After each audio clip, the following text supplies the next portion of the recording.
Couple of minutes here. We go live at 1 p.m. and we will do that in just a second. So for now, we'll do the countdown timer as per usual, and we'll get anybody that's out there if they have decided to tune in. If you've decided to tune in, I appreciate it so much, and we will start in just a few minutes. If you have tuned in, leave me a comment, leave me a question. What secret would you like me to address in the future? Today we're going to be talking a little bit about applications and truck driver application forms and the common errors that I see most frequently on those forms. So that's one of the topics today. So I think that is a common error, and in today's world where we have such problems with insurance, the insurance people are really looking at this kind of stuff. So with that, we hit 0, so it is 1 o'clock. So let's get going here. Welcome to the Secrets of Safety Dog, Mondays at 1 p.m. And of course, with this being Labor Day, let me adjust my camera a little bit. With this being Labor Day, of course, I go live on Tuesday. So we're going to be talking about the news. There's a webinar coming up I want you to know about. And again, what common problems am I finding on application forms? So with that, let's get into the news, because there's a lot of news this week. I don't know if you realized, well, that's not what I want to share with you.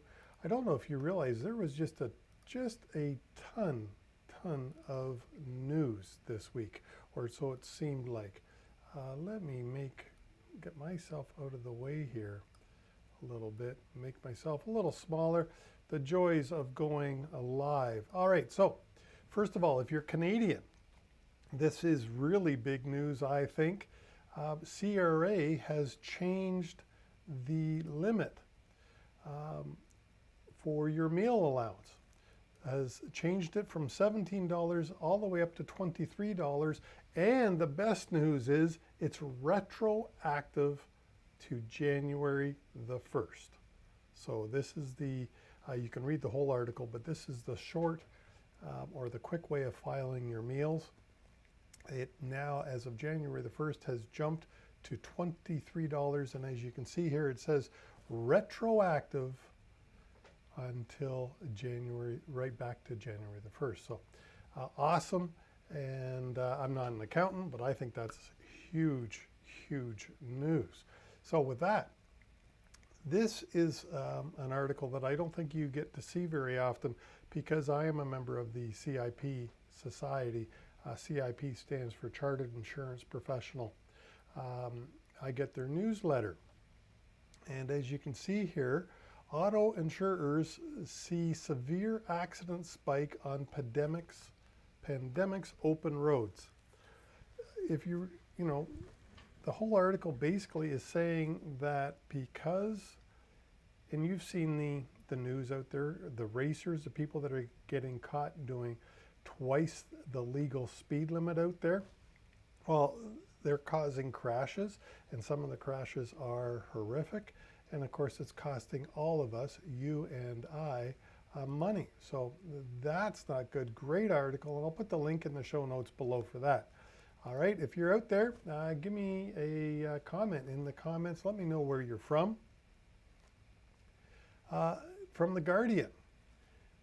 I thought this was pretty interesting. COVID-stricken cross-border trucking finally returns to normal, signaling a liftoff to the economic recovery. I would really like to know what your thoughts are. Has the cross-border trucking traffic returned to normal? Really would like to know what you're thinking. Has the cross-border trucking traffic returned to normal? Are you, if you're an American, are you coming up to Canada as often? And if you are Canadian, are you going down to the States as often? And if so, even let me know what types of goods you're hauling. I'm just curious as to what's going on there. But I really thought this was encouraging news. as I say, we are in a pandemic, and it's really, really interesting time for all of us, isn't it? So I thought that was great. The link to that story will be in the show notes below as well. You guys and girls probably know, if you've watched me more than once, know that I'm an Apple fan. I'm a Tesla fan. Kind of high-tech stuff. I really enjoy high-tech. So there's a conglomerate out there. They're called Transpod, and they are doing the first steps in building what is called a Hyperloop between Calgary and Edmonton. And if this thing goes through, you will be able to travel at 1,000 kilometers per hour. Pretty cool stuff. My question, the reason I bring it up on here, this is a trucking show. Well, part of the article that they are talking about here is they will be transporting goods. So they will be replacing, in some ways, trucks and transporting goods. So anyway, you can see here they're doing a feasibility study, and that's going to take 2 years. Research and development, 4 years, and then get on with construction and tests by 2027. So it's not an immediate thing. But how will Hyperloops affect trucking? And remember that Transpod is not the only company. Of course, the owner of Tesla, Elon Musk, also owns the Boring Company. And the Boring Company has already created a loop in Las Vegas. And if it's not open, it's opening soon. It's not very long yet. They've already started construction on phase 2, but I believe the first piece is already open. They've also built one in LA from their headquarters going somewhere. That was more of a test one. And I know they've been contracted to build something out in Chicago for Chicago O'Hare Airport. So Hyperloops are coming to a facility near you. This is the first one I've seen in Canada. And of course, they've talked about high-speed rail in Ontario going from Windsor to Montreal is what they would like. Or in some cases, I've seen it proposed to go all the way to Quebec City with a, believe it or not, with a stop in Ottawa. I know that's not exactly along the route, but that's what they've talked about for years here in Ontario, and nothing has happened yet. Anyways, I just think that's really cool. I would love to know your thoughts about how will this affect trucking, because one of the things they're going to be doing in all likelihood is transporting freight. So something to be aware of. And as I said already, I am a Tesla fan, but Tesla is not the only one that is producing an electric truck. Of course, the Cascadia, or the electric Cascadia, is coming out. And these people in this story here, they're talking about 54,000 units or trucks on the road by 2025. Well, that's just over 4 years away. And there's not a lot of electric trucks out there right now, although most of the major manufacturers, the Freightliners and the Peterbilts, have, if they haven't already built some, they are ordering some. I know Volvo's got one out, Cascadia is out, largely in straight truck mode, I think, or for city pickup and delivery. I saw a garbage truck advertised recently. Of course, you don't call them garbage trucks, they're probably refuge trucks. But anyways, I saw an electric vehicle there, and I've seen Amazon place orders for their electric vehicles. 100,000, I think. Is it Amazon that did a partnership with Rivian, and they are developing that? UPS, of course, has got electric already in that type of a vehicle, but I'm more interested in the Class 8 trucks, and they think that there's going to be 54,000 units out there. So again, really interesting story. How is that going to affect fuel and things like that? I mentioned at the beginning one of the items at the beginning. So that's it for news. Let's get down to that. Experts webinar to cover the costs and opportunity metrics of idling engines in fleets. I really wanted you to know about this one. This is a free seminar that is coming up, or a free webinar, and my friend Ron Zima is hosting it. And I really wanted you to be aware of it, and hopefully you can join the webinar, because this is a huge problem in many segments of trucking. And a lot of the drivers don't know what they are doing to our environment. And perhaps if the drivers knew how it affected the environment, they might do something about it. Anyways, I wanted you to know about it. Ron's got a great cast of people on this webinar. Mike Antich, George Servant, Rick Longobart, and Ward Workington. All right, they all have different areas of expertise, and I really hope you'll be able to join. I'll put the link in the show notes below. As you can see here, it is a free webinar. If you just scroll down to the bottom, it says register here at the bottom of that article. Click on that button and you get taken to the registration page for the webinar. Sorry, when is it? September the 17th at 1 p.m. Eastern Time. September 17th at 1 p.m. Eastern Time. So I really hope you'll be able to join Ron. I will be monitoring the chat during this webinar, as Ron is a friend and he's asked me to give him a hand on that. So I just wanted you to know about it. Hopefully you can join us and listen to this awesome group of speakers talk about idle reduction and what a problem it is. So, lastly, insurance. Let me get can I get my head out of the way there? Insurance costs punishing unprepared truckers. So hopefully you all know that I have a podcast and it releases every Friday. Well, I'm working on a presentation. It'll be me this Friday. The episode this Friday will be just me, and I'm going to be talking about insurance. Now, in the past, I did a webinar. It was episode 14, and by the way, we're up to 30 episodes now. 31 will be this Friday.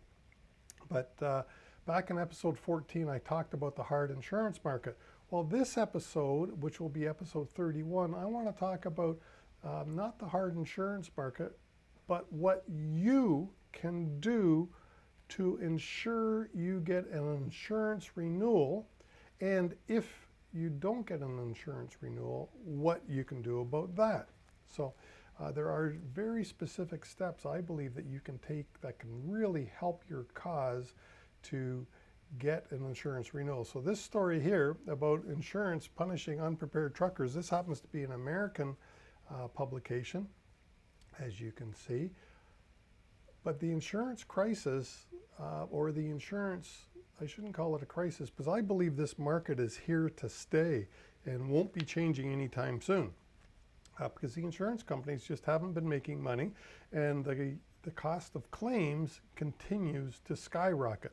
So the insurance companies have decided that they are going to be very picky and particular as to whom they will insure. So it's a North American-wide issue at the moment, and there are very specific things you can do as a trucking company, as a safety department, to help greatly your odds of getting a renewal. All right, so I just wanted to mention that. That'll be coming out on Friday. Also, now, let's talk about driver files, because I do want to mention about driver files, and then I'll tell you about the episode on my podcast that was released that is currently out. But negligent entrustment, I really find this interesting. This has a lot to do with driver files. When you hire a truck driver and they go on the road representing your company, you can get sued, you meaning your company in most cases, can get sued for what is called negligent entrustment, negligent hiring. And it's really interesting. Of course, I'm not a lawyer, I'm a safety guy, but let's see what Wikipedia says about negligent entrustment.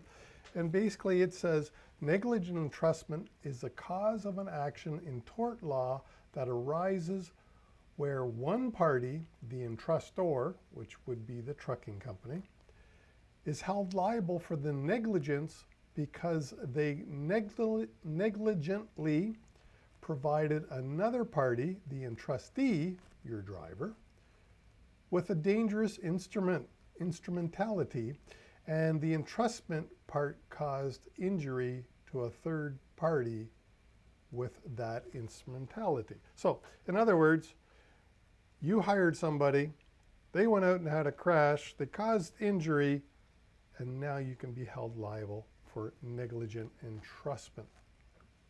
Really interesting stuff. And let me get to the truck driver file now. I really want you to understand what the lawyers are looking for largely when this all comes together in court. So there's two pieces here that you can talk about: negligent hiring and negligent entrustment. Today we're just going to be talking about negligent entrustment. You've got to make sure that the application form is completed. And the first error that I see too frequently is right here. Resident history for the past 3 years. Make sure that when you're looking at the dates over here, that the driver, the applicant, has gone back and given you the 3-year history. Very important, you've got to get at least 3 years of history. The second huge area, and this one is far more frequent, I see this, the employment history part right here. If the truck driver was a truck driver for more than 3 years, then you need to get every year of their trucking history up to and including 10. Let me say that again, but in another way.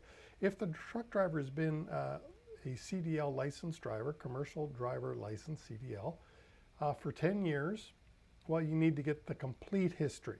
If they've been a commercial driver for 7 years, you've got to get the complete 7-year history. So up to 10 years of history, you need that, and I too frequently see this not being completed by the drivers. They don't understand when they're applying for a job that it is a requirement. They're not reading the fine print that you see right here. They're trying to complete the application form as quickly as possible. So that's the second area that I see a big problem, and this is huge. You need a minimum of 3 years of history, up to and including 10 years if they were a CDL driver. Now, what happens if the driver doesn't have 3 years of history? I know many of my companies have dropped their minimum requirements to 2 years. Well, you need to get 3 years of history, of employment history. So do that. Even if it's not driving a truck, you still need the 3 years of history. If they only came to Canada or to the United States, they immigrated recently from another country, write that on the application form. Immigrated month and year from whatever country. So that would answer, because what you're trying to do here is answer the auditor's question. And this auditor could be DOT, provincial auditor, or your insurance auditor.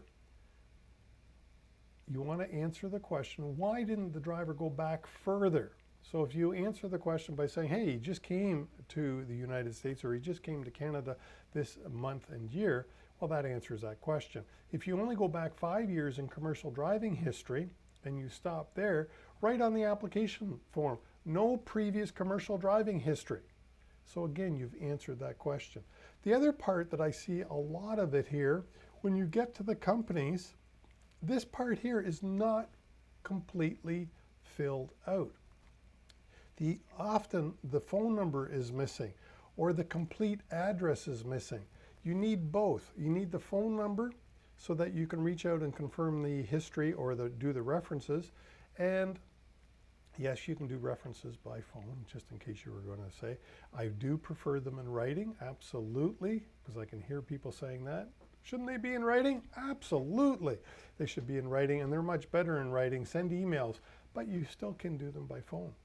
Sometimes you've got to reach out and say, what email address do I send it to? Anyways, you need the phone number. You also need the complete address because if you can't reach anybody, for instance, the company has closed, it is a very good idea to drop the printed reference form in the mail. Hopefully you get it back in the mail with a note on it written by the postee saying, hey, this company's been closed. And again, you place that into the driver file. That shows your due diligence, at least for that one employer. You did try to check it. You've got proof that you tried to check it. It's sealed in that envelope. Don't break the seal because you need that.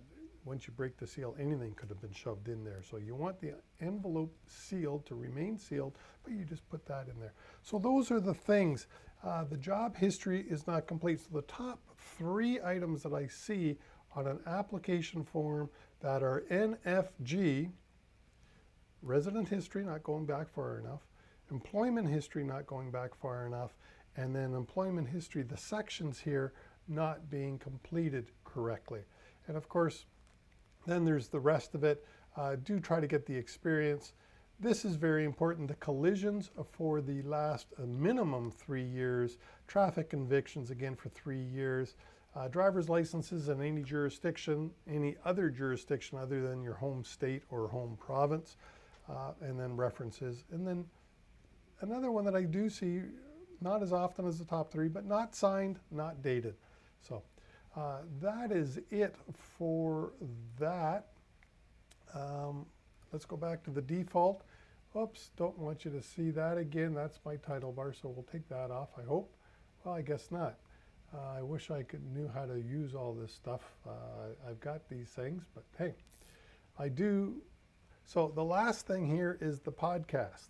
And let me just click on, yes, this one here is what I wanted to click on. There, do follow me on social. I am on LinkedIn, Facebook, Twitter, and of course, Instagram. But the podcast this week, Naveen Nav of the Trucking Network was my guest, or is my guest on this week's episode number 30 of the Dawg on It Trucking Podcast.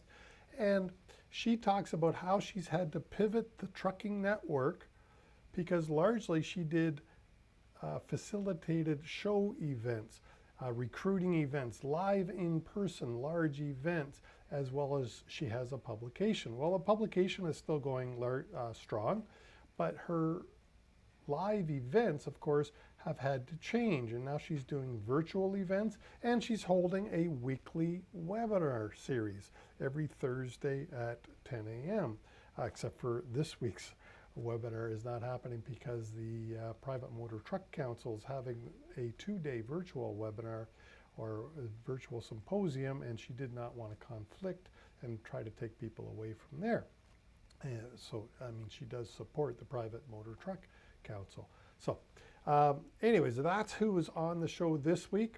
Again, if you appreciate these lives, please give me a like. So the secret this week was the application forms and the problems that I find on the application form. So do give me a thumbs up, leave me a comment, and say hi out there. That's it for this week. The Safety Dog is out. See ya next week, next Monday, 1 p.m.